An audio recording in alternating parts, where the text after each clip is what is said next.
아버지 은혜 내가 노래해.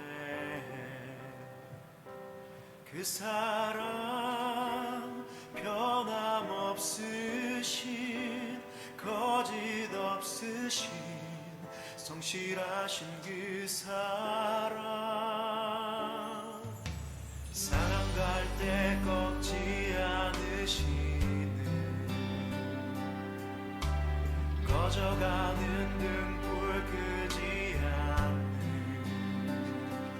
그 사랑 변함없으신 거짓 없으신 성실하신 그 사랑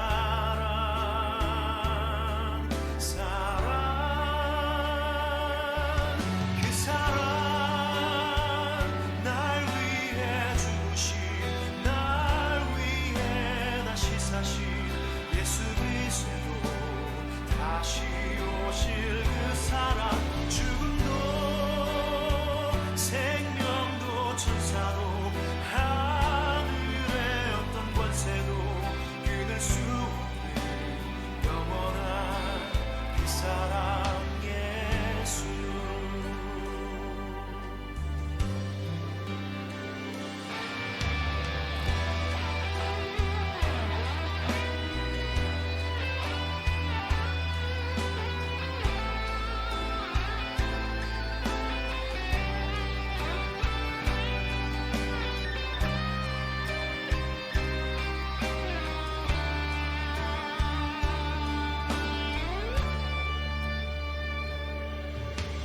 아버지 사랑 내가 노래해. 아버지 은혜 내가 노래해.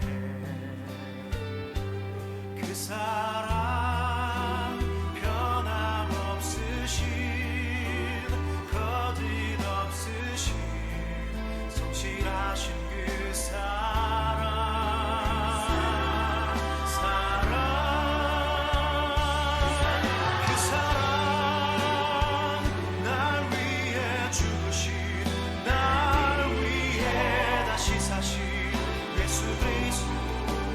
다시 오실 그 사랑 죽음도 생명도 천사도 하늘의 어떤 권세도 끊을 수 없는 영원한 그 사랑 예수. 그 사랑 날 위해 주신 날 위해 다시 사신 예수 그리스도 다시 오실 그 사랑 죽음도 생명도 천사도 하늘의 어떤 권세도 끊을 수 없는 영원한 그 사랑 예수. 그 사랑 날 위해 죽으신 날 위해 다시 사신 예수 그리스도 다시 오실 그 사랑 죽음도 생명도 천사도 하늘의 어떤 권세도 끊을 수 없는 영원한 그 사랑 예수. 영원한 그 사랑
주님 홀로 높임 받으소서.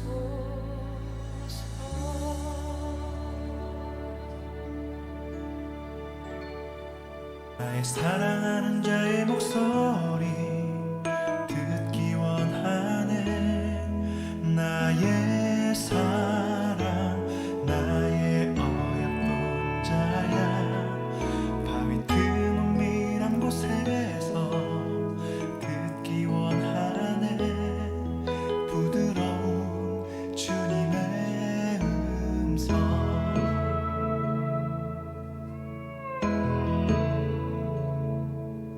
나의 사랑하는 자의 목소리 듣기 원하네.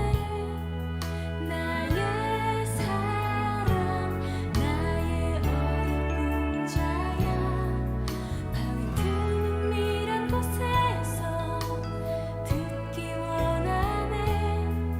부드러운 주님의 음성 나의 사랑 나의 어여쁜 자야 일어나 함께 가자 나의 사랑 나의 어여쁜 자야 일어나 함께 가자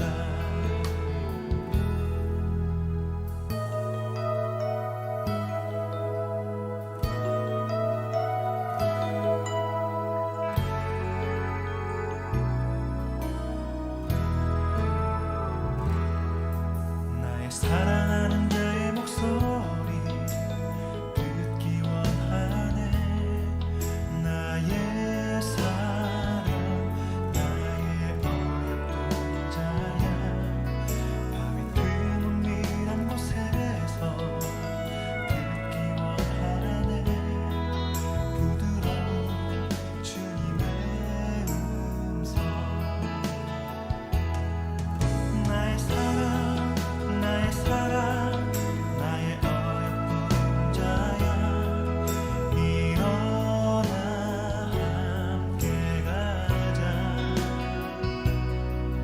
나의 사랑 나의 어여쁜 자야 일어나 함께 가자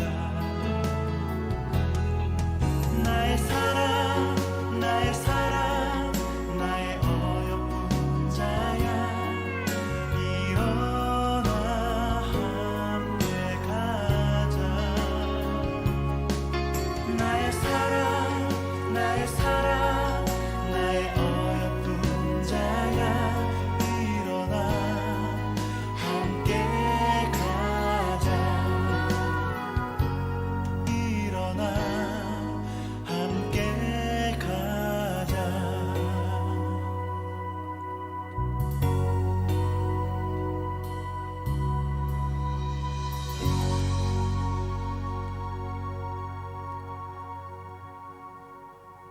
여호와 우리 주여, 주의 이름이 온 땅이 어찌 그리 아름다운지요. 주의 영광이 하늘을 덮었나이다. 거룩한 주의 날, 하나님의 크고 높으신 이름을 기뻐 찬양하는 주의 자녀들 이곳에 모였사오니 우리의 예배를 받아 주시옵소서. 세상의 헛된 마음과 욕심을 버리게 하시고 하나님을 바라고 기다리는 성도 되기를 원합니다. 이 시간 우리와 함께 계시는 예수 그리스도의 임재를 경험하게 하시고 힘들고 어려운 세상을 살아갈 때에 평안이 회복되는 최고의 예배가 될 수 있도록 주님 우리를 받아 주시옵소서. 예수님의 이름으로 기도드립니다. 아멘. 코로나 확진자가 증가하고 있습니다.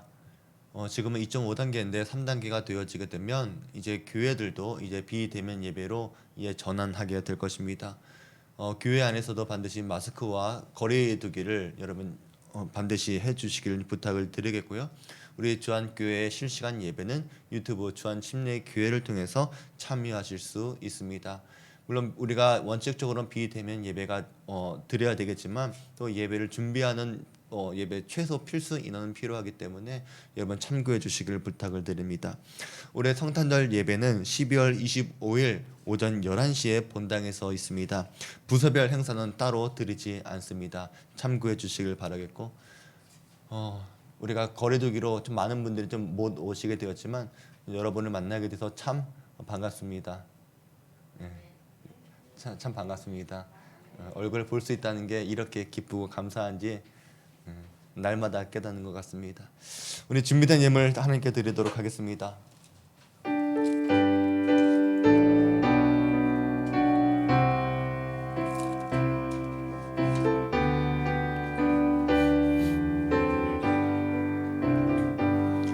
큰 영광 주에 계신 주 나 찬송합니다. 영원히 계신 주 이름 나 찬송합니다.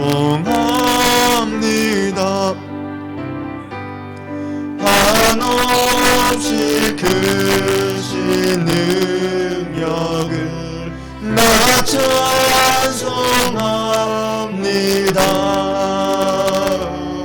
참되고 밀분 능력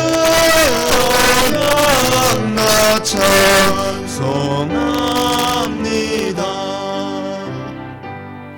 온 천지 창조하시던 그 말씀이 미서 영원히 변치 않는 줄 나 믿사옵니다. 그 오류하신 주 은성 날 불러주시고 그 품에 품어주시니 나 찬송합니다.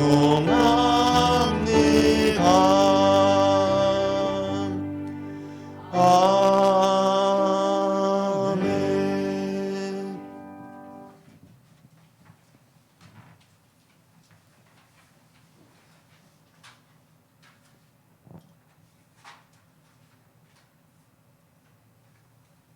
사랑과 은혜가 많으신 하나님 아버지, 오늘 주의 예배를 드릴 수 있게 하여 주심을 정말 감사드립니다. 오늘 드리는 이 예배가 하나님께서 흡족하게 흠양하는 예배가 되기를 기도합니다. 하나님 아버지, 우리가 한 주간 살아오면서 때로는 빛의 자녀로 당당히 살지 못한 적도 있고 세상의 빛과 소금 되지 못한 적도 있습니다. 주님, 완벽하지 못하고 부족한 그런 저희를 용서하여 주옵시고 말씀과 찬양과 기도로 단련되어 참된 그리스도인으로 거듭나게 하여 주옵소서. 주님, 요즘 코로나로 인하여 질병과 경제적인 어려움들이 많이 발생하고 있습니다. 그 가운데서 우리 교회를 지켜주심을 감사드립니다. 주님, 우리 교회가 또 새로운 성전 건축을 앞두고 주께서 허락하신 바로 이곳에서 예배를 드리고 있습니다. 새 성전 건축을 위하여 부흥을 위해 교회가 성장할 수 있게끔 예비를 할 시간을 주심을 감사드립니다. 주신 시간을 잘 활용하여 우리 교회가 세상의 빛과 소금 되어 믿지 않는 자들에게 모범이 되고 하나님을 알지 못해 고통받는 그들에게 하나님을 믿고 알게 되어 평안을 얻을 수 있도록 손 내밀 수 있는 그런 교회 되게 하여 주옵소서. 그리고 어려운 때일수록 우리 교회는 더욱더 합심하여 하나님의 나라를 위해 충성하는 정교인이 되게 하여 주옵소서. 나보다는 때로는 나의 자존감이나 나의 목소리, 나의 판단과 정죄보다는 주님을 우선하게 되길 원합니다. 그리고 성도 간에 서로 진실로 사랑하길 원합니다. 우리의 입에서 나오는 말들이 사랑의 말, 배려의 말, 존중의 말이 나오길 원하고 행동에 있어서도 사랑의 행동, 배려와 서로 존중하는 태도, 서로 섬김의 자세로 그리스도의 향기 나는 교회, 영육 간에 고루 발전하고 부흥하는 그런 교회 되길 기도합니다. 우리 교회가 나의 교회보다는 하나님의 교회 되기를 기도합니다. 오늘 예배를 위해 말씀 전하시는 목사님의 말씀을 인간의 말이 아닌 하나님의 말씀으로 대언한다고 받아들이고 순종하게 하여 주옵소서. 그리고 어려운 이때에도 세계 선교의 선교사님들과 그 교회들을 지켜주시기를 간절히 기도합니다. 또 예배를 위해 섬기는 집사님과 성도님들과 또 청년부를 축복하여 주시옵고 이 모든 말씀 생명 되시는 우리 구주 예수 그리스도의 이름으로 기도드립니다.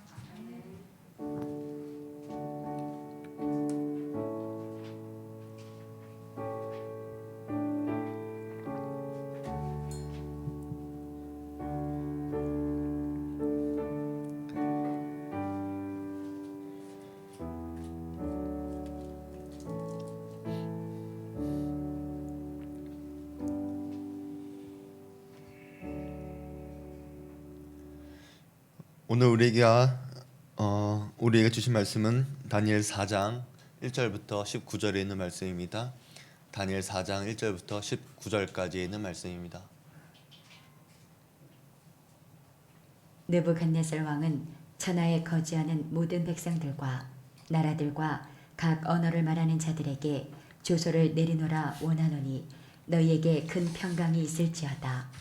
지극히 높으신 하나님이 내게 행하신 이적과 놀라운 일을 내가 알게 하기를 즐겨하노라. 참으로 크도다.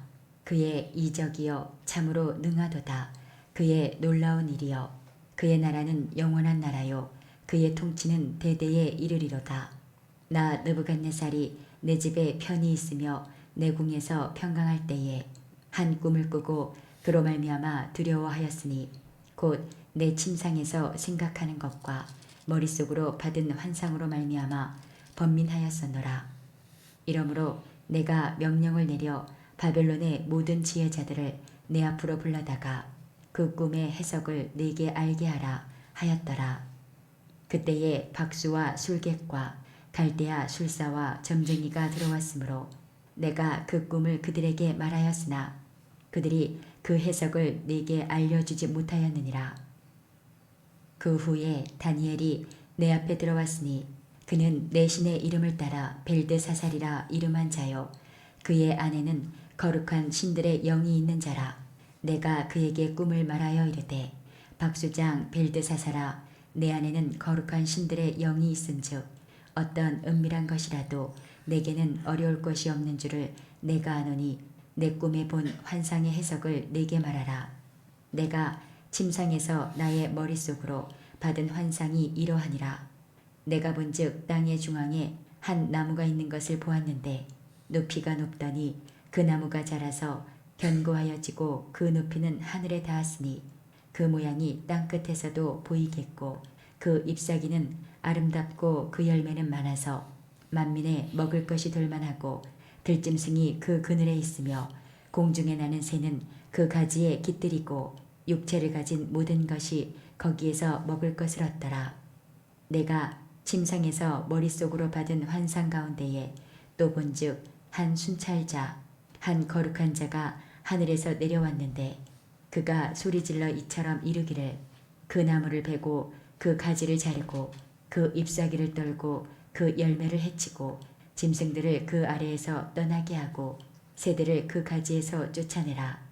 그러나 그 뿌리에 그루터기를 땅에 남겨두고 쇠와 놋줄로 동이고 그것을 들풀 가운데에 두어라. 그것이 하늘 이슬에 젖고 땅의 풀 가운데에서 짐승과 더불어 제 몫을 얻으리라. 또 그 마음은 변하여 사람의 마음 같지 아니하고 짐승의 마음을 받아 7대를 지내리라. 이는 순찰자들의 명령대로요 거룩한 자들의 말대로이니 지극히 높으시니가 사람의 나라를 다스리시며 자기의 뜻대로 그것을 누구에게든지 주시며 또 지극히 천한 자를 그 위에 세우시는 줄을 사람들이 알게 하려 함이라 하였느니라. 나 느부갓네살 왕이 이 꿈을 꾸었나니 너 벨드사살아 그 해석을 밝히 말하라. 내 나라 모든 지혜자가 능히 내게 그 해석을 알게 하지 못하였으나 오직 너는 능히 하리니 이는 거룩한 신들의 영이 내 안에 있음이라. 벨드사살이라 이름한 다니엘이 한동안 놀라며 마음으로 번민하는지라.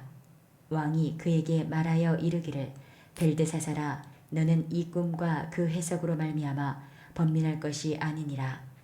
벨드사살이 대답하여 이르되 내 주여 그 꿈은 왕을 미워하는 자에게 응하며 그 해석은 왕의 대적에게 응하기를 원하나이다. 우리가 읽은 4장의 내용을 보면 이 내용은 느부갓네살 왕이 온 천하에 발표한 자기 자신의 반성문 그리고 신앙 간증문이기도 한 이야기입니다. 자기가 겪은 일을 통해서 하나님께서 깨닫게 하신 것과 교훈을 온 천하에 전하는 것입니다. 바벨론 왕이 겸손하게 자신을 낮추고 유일하신 하나님을 찬양하는 모습은 굉장히 놀라운 것입니다. 2절과 3절은 4장 전체 이야기의 결론이며 그의 진정한 신앙 고백입니다. 그러면 과연 그에게 어떤 일이 일어났길래 그가 이렇게 변화되었을까? 1절 말씀을 보니까 느부갓네살 왕은 자신이 다스리는 천하의 모든 백성과 나라와 각 언어를 말하는 자들에게 평강을 기원하고 있습니다. 너희에게 큰 평강이 있을지어다. 그런데 이 인사말은 신약에서도 예수님과 사도들이 그리스인들에게 전하는 인사말과도 같습니다. 그런데 4장 4절에도 똑같이 평강이라고 하는 말이 나옵니다. 여기서의 평강은 1절에서 이야기하는 평강과는 다른 평강입니다. 예수님이 주신 평강은 예수님의 평강입니다. 사도들이 전한 은혜와 평강도 하나님 우리 아버지와 주 예수 그리스도로부터 주어지는 은혜와 평강입니다. 이 평강은 세상이 줄 수도 세상이 뺏을 수도 없는 평강입니다. 그런데 4절에 있는 평강은 하나님으로부터 주어지는 평강이 아닙니다. 왜냐하면 4절의 평강은 꿈 하나로 두려움이 생기고 번민할 때에 빼앗길 수 있는 평강이기 때문입니다. 이 평강은 언제든 사라질 수 있습니다. 일시적이고 내일이 보장되지 않고 수시로 바뀌는 평강입니다. 4절 말씀에 내 집에 편히 있으며 내 궁에서 평강할 때에 라고 말하고 있는 이때는 느부갓네살 왕이 재위 기간 중에 건축하던 바벨론 도성 공사가 마무리가 되고 동쪽으로는 엘람과 메데, 서쪽으로는 지중해 섬과 당시 가장 부유했던 두로까지 정복한 뒤에 마침내 남쪽의 가장 무서운 라이벌이었던 애국과의 3차 전쟁까지 완전히 승리로 마무리하면서 기나긴 가나안 정복 전쟁의 마침표를 찍은 바로 그때였습니다. 바벨론 문학에서는 정복자가 사방의 적들을 다 제압하고 왕국을 안정시켰을 때에 편히 있다, 평강하다라고 하는 표현을 썼습니다. 그러니까 모든 환경에 있어서 삶에 있어서 어떤 장애물도 없어지고 문제가 없어졌다고 생각한 그때에 그것은 느부갓네살 왕은 평강하다, 편히 있다라고 생각한 것입니다. 그런데 평강하다 생각한 그때의 한 꿈을 꾸었는데 그 꿈 때문에 두려워지게 되었습니다. 느부갓네살 왕이 첫 번째 환상을 보았을 때는 2장 29절에 보니까 침상에서 장래일을 생각할 때의 첫 번째 환상을 보았습니다. 그러니까 제국의 미래를 생각하고 계획하던 중에 첫 번째 환상을 보았는데 지금은 그때 생각하고 계획했던 모든 것들을 다 이룬 시점에 두 번째 환상을 본 것입니다. 다 이루었다 생각했을 때 평안하지 못하다, 무엇인가 두렵다라고 하는 것은 인간이 누리고 있는 평강은 무엇으로도 안정할 수 없다, 무엇으로도 채워지지 못한다라는 것입니다. 그러면 왜 느부갓네살 왕은 평강하다 생각할 때에 두렵게 되었을까? 그의 평강은 하나님으로부터 주어지는 평강이 아닙니다. 왕이 두 번째 꿈과 환상을 본 그때는 세 친구들이 풀무불 속에서 건짐을 받고 난 이후 약 15년이 지나간 뒤였습니다. 첫 번째 환상에서는 자기가 세운 나라는 금머리지만 언젠가 사라질 제국이고 역사 속에서는 계속해서 새로운 제국이 태어날 것을 알았습니다. 그래서 하나님이 역사의 주관자시구나 이것을 알았습니다.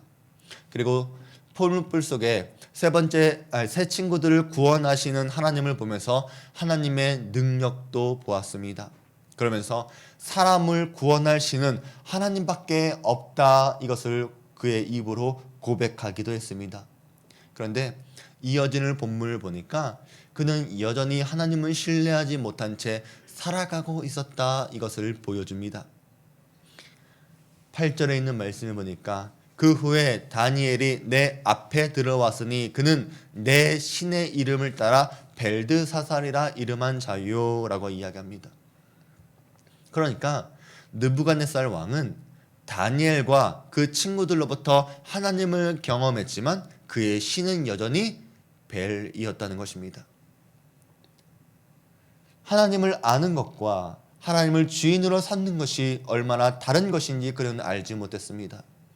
그렇기 때문에 그의 평강은 환경이 좋을 때는 평안했지만 꿈 하나에 사라질 수 있는 평안이었다는 것입니다.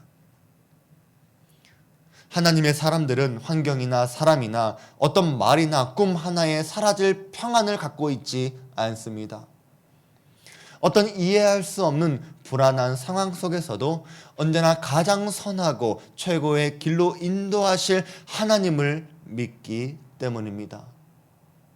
시편 23편에 여호와는 나의 목자시니 내가 부족함이 없으리로다 라고 말하면서 4절에 내가 사망의 음침한 골짜기를 달지라도 해를 두려워하지 않을 것은 주께서 나와 함께 하심이라 주의 지팡이와 막대기가 나를 안위하시나이다 라고 고백합니다. 그러니까 내 삶에 사망의 음침한 골짜기가 없는 것은 아니지만 여호와가 나의 목자가 되시기 때문에 우리가 해를 두려워하지 않는 것입니다. 하나님의 지팡이와 하나님의 막대기가 나를 지키고 있기 때문입니다. 느부갓네살 왕은 지금 모든 환경이 갖춰졌음에도 불구하고 꿈 하나 때문에 평강을 빼앗겼다라고 하는 것은 다니엘의 하나님, 사드락과 메삭과 아벳느고의 하나님은 알고 있었지만 정작 자신의 삶에서 내 삶에서 하나님을 주인으로 목자로 인정하지 않았기 때문입니다. 오늘날 우리가 경험하는 불안과 두려움은 하나님을 몰라서가 아닙니다. 그 하나님이 나의 하나님이라 믿지 못하기 때문입니다. 하나님이 주인된 삶을 살아가지 못하니까 우리가 두려운 것입니다. 사랑하는 성도 여러분, 지금 여러분은 평안하십니까? 그 평안은 환경에 따라 달라지는 평강은 아닙니까? 아니면 환경과 무관한 평강입니까? 우리에게는 환경을 뛰어넘는 평강이 있어야 합니다. 그것이 예수님께서 우리에게 주시는 평강이기 때문입니다. 평안을 너희에게 끼치노니 곧 나의 평안을 너희에게 주노라. 내가 너희에게 주는 것은 세상이 주는 것과 같지 아니하니라. 너희는 마음에 근심하지도 말고 두려워하지도 말라. 여기서 끼친다라고 하는 것은 외부로부터 영향을 끼친다 그것이 아닙니다. 예수 그리스도의 평강을 너희에게 남기겠다, 머무르게 하겠다라는 것입니다. 우리에게 남겨져 있는, 우리에게 머물러 있는 그 평강은 우리를 근심하게 만들지 않을 것이고 두려워하지 않게 만들 것입니다. 저는 우리 사랑하는 성도들에게 이 평강이 있기를 바랍니다. 오늘날 거리두기가 상향이 되면서 모든 산업에 어려움이 생겼습니다. 우리 성도들도 참 어려운 분들이 많습니다. 그러나 하나님이 나의 목자가 되심을 믿는 사람들은 하나님의 평강을 뺏기지 않습니다. 지금까지 인도하신 것처럼 앞으로도 인도하실 것을 내가 믿기 때문입니다. 인도하시는 모습과 방법이 달라질지 몰라도 하나님이 우리의 목자 되심은 달라지지 않습니다. 지금 우리는 모든 것을 하나님께 온전히 맡길 수 있는 경건의 연습이 필요합니다. 우리는 느부갓네살 왕의 길을 걸어가는 사람이 아닙니다. 우리는 다니엘로 살아가기로 뜻을 정한 사람들입니다. 하나님 우리 아버지와 주 예수 그리스도로부터 주어지는 은혜와 평강이 여러분 가운데 머무르게 되기를 주의 이름으로 축원드립니다. 이제 4절부터 5절까지 있는 말씀을 보니까 느부갓네살 왕이 겪었던 일을 우리에게 들려줍니다. 모든 것을 다 이루었다고 생각한 그날 밤에 한 꿈을 꾸었는데 그 꿈 때문에 번민이 생겨 바벨론의 모든 지혜자들을 불러 그 꿈을 해석하게 했습니다. 그런데 다니엘이라면 그 꿈을 해석할 수 있다는 것을 알고 있는 왕이 왜 다니엘이 아닌 다른 지혜자들을 불러 모았을까? 아마도 다니엘이 이 꿈을 풀 수 없을 것이다 라고 생각하지는 않았을 것입니다. 이것은 의도적으로 다니엘을 빼고 나머지 모든 지혜자들을 불렀다는 것입니다. 그렇다면 왜 그랬을까? 그 꿈의 내용이 너무나 불안한 내용이었기 때문입니다. 다니엘은 하나님의 사람이었기 때문에 그가 전해주는 하나님의 해석은 완전히 옳은 것이고 반드시 이루어질 것입니다. 그러나 그 불안한 꿈이 내 삶에 이루어지지 않기 원하는 마음이 왕에게 있었다는 것입니다. 그래서 왕은 꿈의 진실을 듣고 싶은 것이 아니라 위로받고 싶은 메시지가 필요한 것입니다. 우리도 그렇습니다. 정말로 하나님의 말씀이 필요한 것이 아니라 내 삶에 위로를 주는 메시지가 필요합니다. 하나님을 모르는 것이 아니라 하나님이 이 순간에는 나와 함께 하지 않았으면 좋겠다라고 생각할 때가 있습니다. 내 욕심을 이루고 싶은 순간이라든지 하나님의 말씀을 피하고 싶다든지 아니면 나에게 맡겨준 일을 내가 감당하고 싶지 않다든지 그러나 내가 하나님의 말씀을 듣지 않는다고 해서 하나님의 말씀이 이루어지지 않는 게 아니라 오히려 세상이 알지 못하는 비밀을 하나님의 사람을 통해 듣는 것이 잠시 우리에게는 괴로울지 몰라도 그것이 유익된다는 것을 우리 사랑하는 성도들은 깨달아야 하는 것입니다. 박수와 술객과 갈대와 술사와 점쟁이 모두 왕 앞에 들어왔지만 왕의 꿈은 해석할 수 없었습니다. 사람의 일을 사람 속에 있는 영 외에 누가 알리요? 이와 같이 하나님의 일도 하나님의 영 외에는 아무도 알지 못하느니라. 제가 얘기를 들어보면 교회 다니는 사람들도 점을 보러 간다는 이야기를 들은 적이 있습니다. 물론 우리 교회는 그런 분들이 없을 거라고 생각합니다. 그런데 죄송하지만 정신없는 사람들입니다. 그리고 한심한 사람들입니다. 어떤 사람들은 이런 것을 호기심으로 재미로 포장하려고 합니다. 뭐가 재미로 한번 봤어요. 그런데 여러분, 인간은 그 호기심 때문에 타락했다는 것을 절대 잊어서는 안 됩니다. 마침내 왕은 다니엘을 부를 수밖에 없었습니다. 그 후에 다니엘이 내 앞에 들어왔으니 그는 내 신의 이름을 따라 벨드사살이라 이름한 자여 그의 안에는 거룩한 신들의 영이 있는 자라. 우리도 이런 실수를 자주 범합니다. 처음부터 하나님을 찾고 하나님의 뜻을 구하면 되는데 세상의 방법을 동원해보고 실패해보고 넘어지고 안 된다는 것을 겪어야지만 그 다음에 하나님께 매달립니다. 믿음의 사람들은 자기 나름대로 이것저것 열심히 해보다가 안 되면 기도하는 사람이 아닙니다. 처음부터 하나님의 지혜와 은혜를 구하는 사람입니다. 느부갓네살 왕은 다니엘이기 때문에 가능하다라고 이야기하지 않습니다. 하나님이 그 안에 계시기 때문에 다니엘이 가능하다라고 이야기했습니다. 우리의 힘은 나로부터가 아니라 하나님으로부터 그 능력이 나오는 것입니다. 내게 능력 주신 자 안에서 내가 모든 것을 할 수 있느니라. 10절부터 12절까지 있는 말씀을 보면 왕이 첫 번째로 본 환상의 내용입니다. 10절에 등장하는 나무는 느부갓네살 왕 자신입니다. 이 나무가 땅의 중앙에 있다라고 하는 것은 바벨론과 느부갓네살 왕이 세계의 중심에 서 있다라는 것입니다. 높이가 높았다, 하늘에 닿았다라고 하는 이런 표현도 그의 권세가 하늘을 찔렀다라는 것을 의미합니다. 그 잎사귀가 아름답고 열매가 많았기에 제국 내의 백성들도 풍요롭게 살 수 있었습니다. 그래서 공중의 새들이 가지에 깃들듯이 사람들은 바벨론에 모여들었습니다. 근데 여기서 하늘에 닿았다라고 하면 생각나는 것이 있습니다. 창세기 11장에 나오는 바로 바벨탑입니다. 또 말하되 자 성읍과 탑을 건설하여 그 탑 꼭대기를 하늘에 닿게 하고 우리 이름을 내고. 여기서 우리 이름을 내고라고 하는 것은 인간의 교만을 의미합니다. 그런데 이 바벨탑이 느부갓네살 왕 당시에도 세워졌습니다.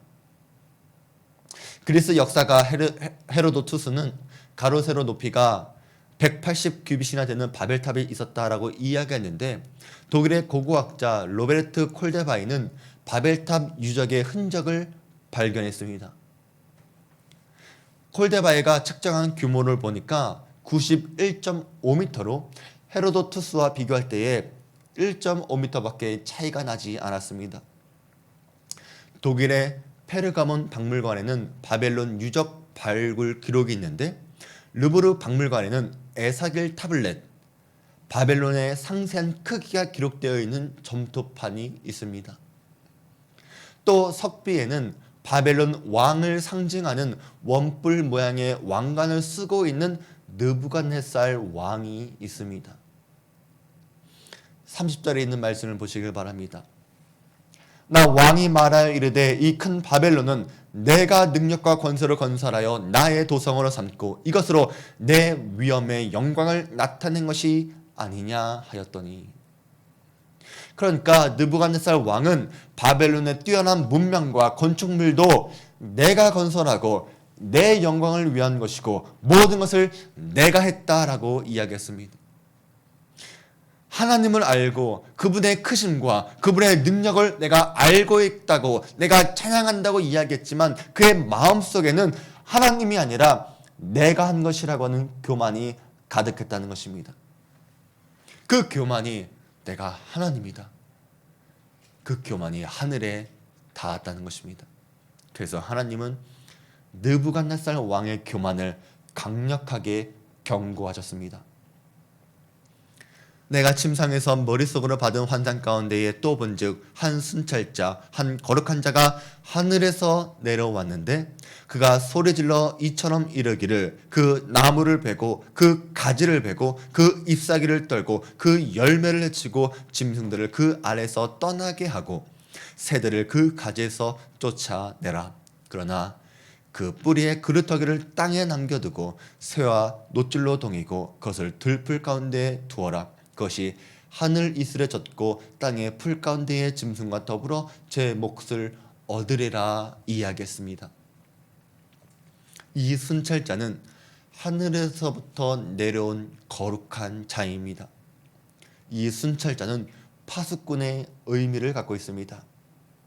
하나님은 세상을 바라보시고 지체 없이 인간의 교만에 대해 경고하시고 심판하십니다.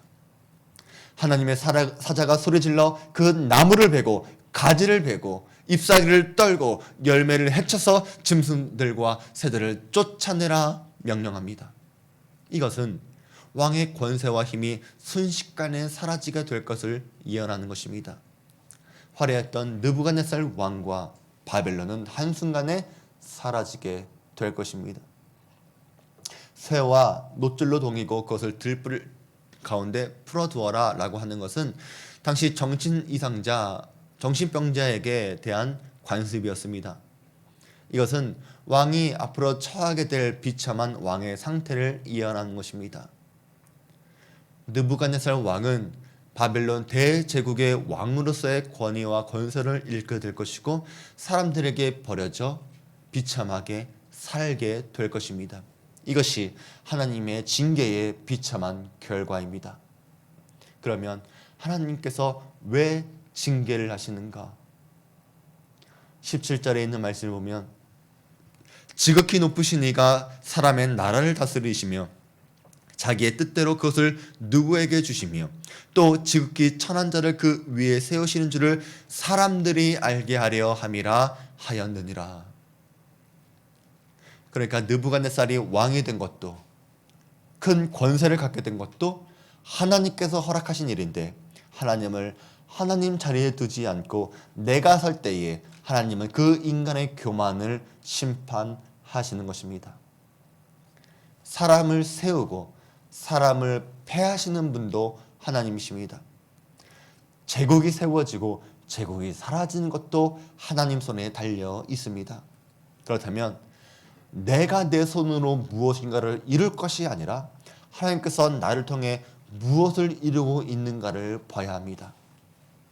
우리가 하나님을 인정하는 것, 그것이 징계 속에 숨어있는 레슨입니다. 느부갓네살 왕은 7때, 하나님께서 정하신 그 때까지 미치광이가 되어 왕 위에서 쫓겨나 짐승처럼 살게 될 것입니다. 7, 8절에 있는 말씀을 보니까 나 느부갓네살 왕이 이 꿈을 꾸었나니 너 벨드사사라 그 해석을 밝히 말하라. 내 나라 모든 지혜자가 능히 내게 그 해석을 알게 하지 못하였으나 오직 너는 능히 하리니 이는 거룩한 신들의 영이 내 안에 있음이라. 명령은 지금 왕이 하고 있지만 왕은 결국 다니엘의 말을 따르게 될 것입니다. 그 인생의 주도권은 왕에게 있는 것이 아니라 하나님의 사람인 다니엘에게 있습니다. 우리에게는 이 주도권이 필요합니다. 직장을 가면 상사의 눈치를 봅니다. 상사에게 내 주도권이 있다고 생각하기 때문입니다. 근데 반대로 부하들의 눈치를 보는 상사들도 있습니다. 부모의 눈치를 보는 자녀가 있는 반면 자녀의 눈치를 보는 부모도 있는 것입니다. 세상은 강한 사람이 약한 사람들을 지배합니다. 위치의 문제가 전부가 아닌 것입니다. 영적인 주도권도 그렇습니다. 강한 쪽이 약한 쪽을 이끌게 됩니다. 여러분이 갖고 있는 권리가 회복되기를 바랍니다. 그러기 위해서 여러분만이 할 수 있는 그 일을 꼭 발견해야 합니다. 어려운 일은 세상 사람들도 노력하면 해낼 수 있습니다. 그러나 불가능한 일을 할 수 있는 것은 하나님이 함께 하실 때입니다. 여러분이 세상에 유일한 답을 줄 수 있을 때에 세상은 여러분에게 스스로 주도권을 넘기게 될 것입니다. 그것이 우리의 삶에서 하나님의 살아계심과 거룩함을 나타내는 길입니다. 19절에 있는 말씀을 보니까 벨드사살이라 이름한 다니엘이 한동안 놀라며 마음으로 번민하는지라 왕이 그에게 말하여 이르기를 벨드사살아 너는 이 꿈과 그 해석으로 말미암아 번민할 것이 아니니라. 벨드사살이 대답하여 이르되 내 주여 그 꿈은 왕을 미워하는 자에게 응하며 그 해석은 왕의 대적에게 응하기를 원하나이다 라고 이야기합니다. 다니엘은 왕의 말을 듣고 한동안 놀라며 마음속에 번민이 생겼습니다. 그것은 왕의 꿈을 해석할 수 없기 때문이 아니라 왕에게 주는 하나님의 징계에 대한 예언인 것을 깨닫고 그가 마음의 괴로움을 느꼈기 때문입니다.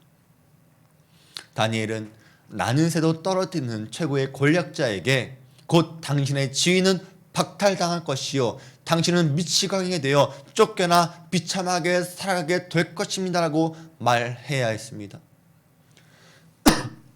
그러나 하나님의 사람인 다니엘은 이 무선 해석에 사랑을 담았습니다. 그래서 이 꿈이 차라리 왕의 대적에게 응하기 원합니다 라고 이야기합니다. 고린도전서에 있는 말씀을 보면 내가 사람의 방언과 천사의 말을 할지라도 사랑이 없으면 소리나는 구리와 울리는 꽹과리가 되고 라고 이야기합니다. 우리의 역할은 사람의 방언이나 천사의 말을 하는 것보다 더 중요한 것이 있는데 왜 그 이야기를 해야 하는가 라고 하는 목적입니다. 철학자 칸트는 맥락이 없는 사실은 맹목적이라고 이야기합니다.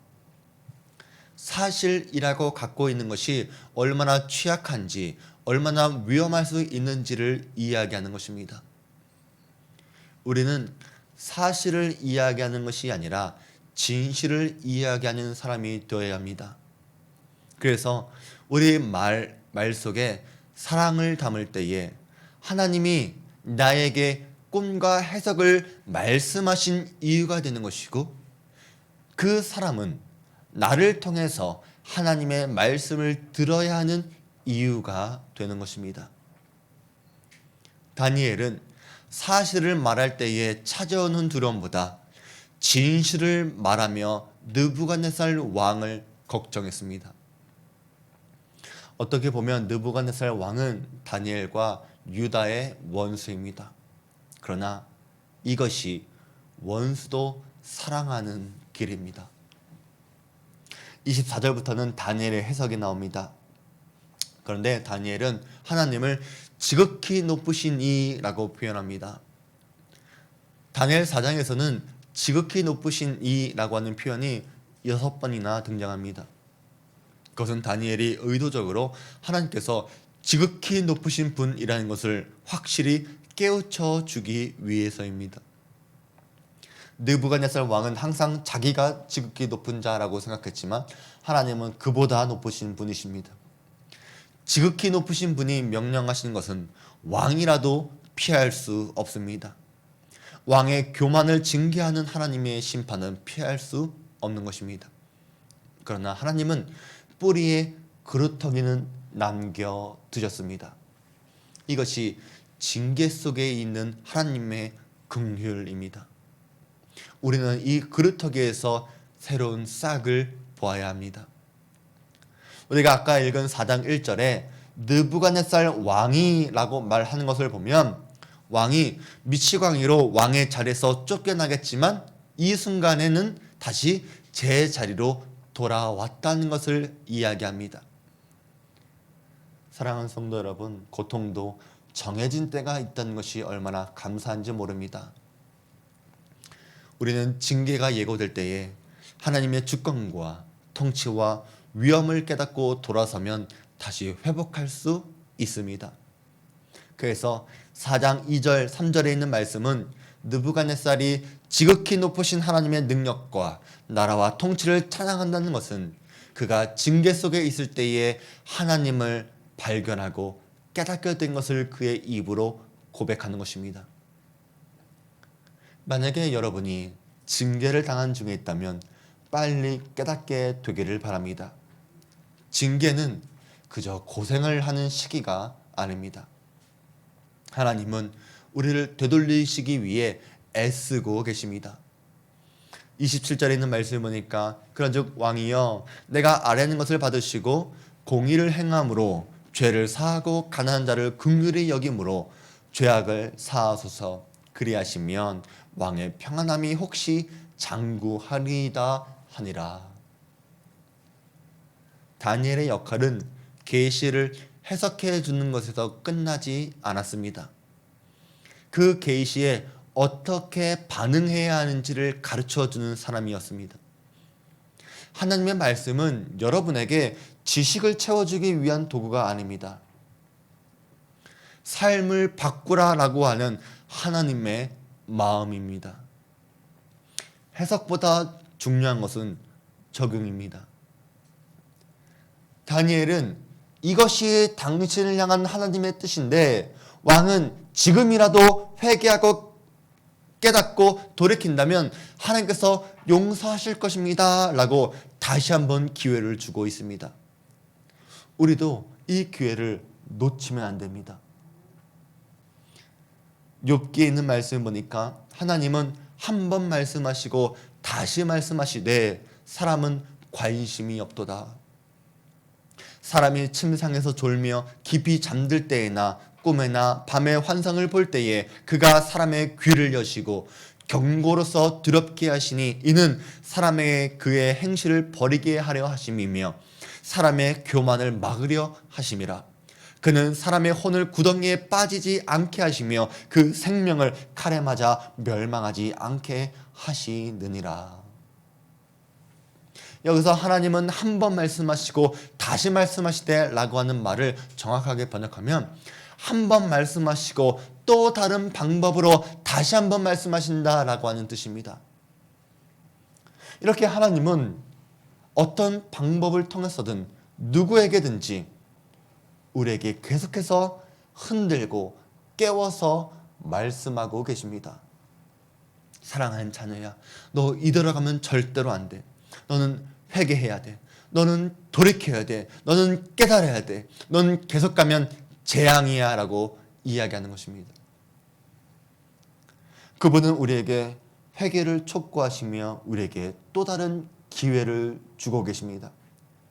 그러나 마음이 교만한 사람은 하나님의 다양하고 거듭되는 경고를 계속해서 무시하고 결국 재앙을 맞게 되는 것입니다. 파란 신호등에서 빨간 신호등으로 바뀌기 전에 노란 신호등이 있는 것이 얼마나 감사한지 모릅니다. 우리는 노란 신호등을 보면 멈출 준비를 해야 합니다. 교통신호를 어길 때 사고가 나듯이 하나님의 신호를 어기면 얼마나 무서운 일이 일어나겠습니까? 여러분에게 그동안 하나님께서 한 번, 두 번 거듭해서 주셨던 경고의 메시지가 있습니까? 그렇다면 빨리 깨닫고 회개하는 것이 여러분의 살 길입니다. 느부갓네살 왕은 스스로가 세상의 중심이라고 생각했던 교만한 나무였습니다. 교만한 나무는 반드시 베일 수밖에 없습니다. 여러분, 열매 맺는다고 하나님께서는 놔두시는 것이 아닙니다. 열매가 있어서 새들이 그 가지에 깃든다고 해도 그 가지는 부러질 수밖에 없습니다. 그러니까 열매가 있다고, 어떤 결과가 있다고 해서 여러분이 자신의 힘과 능력을 자랑할 때에 하나님은 그 교만을 심판하십니다. 근데 성경의 반대로 하나님의 복이 있는 나무도 있습니다. 바로 시편 1편에 있는 시냇가에 심은 나무입니다. 그는 시냇가에 심은 나무가 철을 따라 열매를 맺으며 그 잎사귀가 마르지 아니함 같으니. 여기서 시냇가에 심은 나무다라고 하는 것은 시냇가에 심겨진 나무다라고 하는 뜻입니다. 우연히 그 자리에서 자란 나무가 아니라 막 자라고 있는, 야상에서 자라고 있는 그런 나무가 아니라 누군가 옮겨 심은 나무라는 것입니다. 하나님은 우리를 죄악된 세상에서 시냇가로 옮겨 주셨습니다. 하나님은 여러분을 은혜의 시냇가로, 공급의 시냇가로, 그리고 우리 주한침례교회로 여러분을 옮겨 심으셨습니다. 느부갓네살 왕은 강력한 무력과 경제력의 뿌리를 내리고 있지만 우리는 하나님의 말씀과 사랑 안에서 뿌리를 내리는 사람입니다. 그렇기 때문에 우리의 열매는 하나님으로부터 나오는 것이기 때문에 우리는 하나님께 감사와 영광을 돌릴 수 있습니다. 우리가 언제나 겸손하게 감사할 수밖에 없는 것도 나를 심으시고 나를 통해 열매 맺게 하신 분이 바로 하나님이시기 때문입니다. 이 확신이 있는 사람은 빼앗기지 않는 평강을 소유한 사람입니다.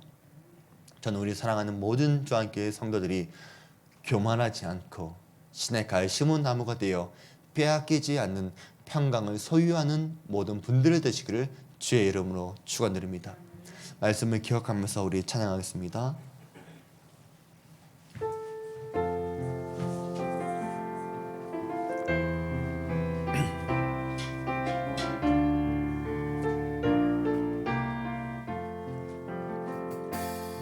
땅에 오직 주밖에 없네. 그 무엇도 나를 채울 수 없네.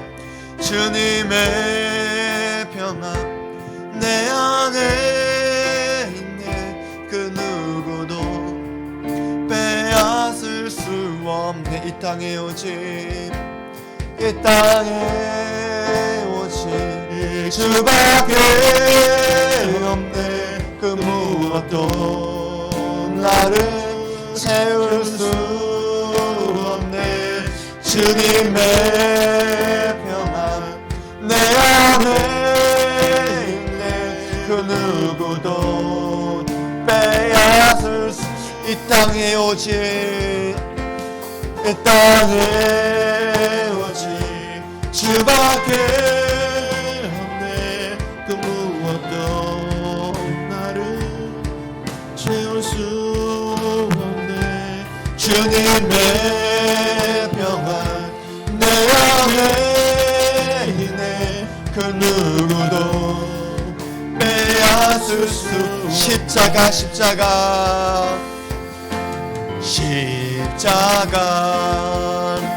십자가 그 그늘 아래 내 소망이 있네.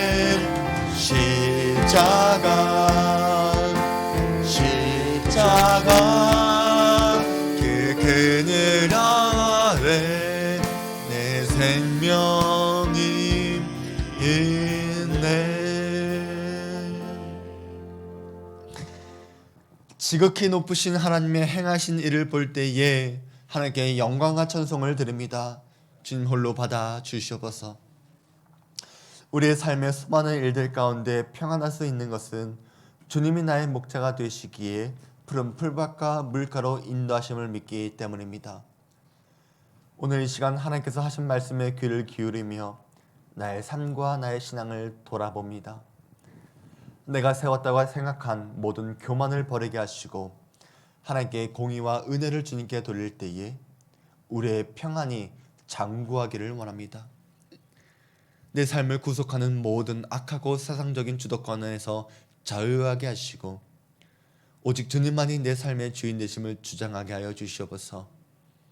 우리 성도들의 삶이 시냇가에 심은 나무가 되어 이처럼 어렵고 힘든 시기에도 철마다 때마다 열매를 맺기를 원합니다. 주님께 깊이 뿌리 내린 성도들 되게 하시어 하늘의 신령한 복과 땅의 기름 복을 소유하는 우리 성도 되게 하여 주시옵소서. 이제는 우리 구주 예수 그리스도의 은혜와 지극히 크신 하나님의 사랑하심과 성령 하나님의 감동함과 내주 위로 교통하심의 은혜가 교만한 느부갓네살 왕의 길에서 돌이켜 지극히 높으신 하나님을 찬양하고자 결단한 다니엘의 길을 걸어가겠다고 결단한 우리 모든 성도들과 저들의 가정과 자녀와 직장과 사업 위에 지금도 영원히 함께 있을지어다. 아멘.